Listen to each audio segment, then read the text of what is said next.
The Islamic world faces the risk of disintegration amid sectarian tensions, Turkish President Recep Tayyip Erdoğan has said.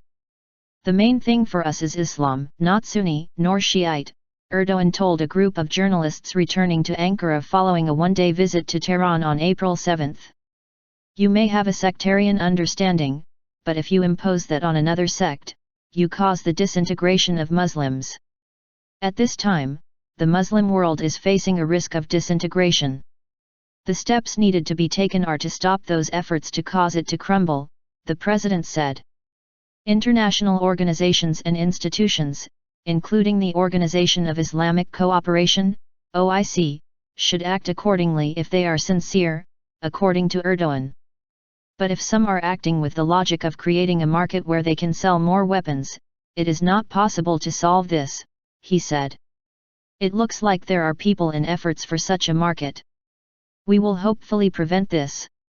Last Friday, Pakistan Prime Minister Nawaz Sharif visited us and we discussed the subjects. I'm planning a trip to Indonesia and Malaysia as soon as possible to share my thoughts. Then we will have another visit to Saudi Arabia and have an influential process.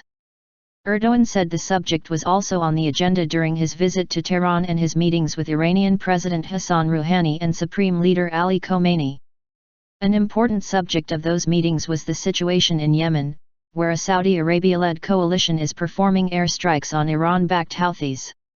The countries that can have an active role in the region are obvious: Turkey, Saudi Arabia, and Iran, he said. First of all, the groups in Yemen should come together and work on a possible solution. Saudi Arabia, Turkey, and Iran should be in efforts for such a diplomatic solution, and they are positive about it. Saudi Arabian Crown Prince Mohammed bin Naif was in Ankara on April 7. We discussed these issues and shared our thoughts on Yemen. We agreed and conveyed our thoughts to Iran both orally and in writing. Now the process will continue with meetings to be held by our foreign ministers. Erdoğan also reiterated his support for ousted Egyptian President Mohamed Morsi. As a person who believes in democracy, I cannot accept coups d'état, he said. Morsi was elected with a 52% vote. Firstly, he should be set free. The capital punishment sentences handed to his supporters should be lifted, around 18,000 political prisoners should get a retrial and the bans on political parties should be lifted. Some say Turkey should stay out of our internal issues, but the world is now a whole. If anything against freedoms happen in any country, we must tell our thoughts on it.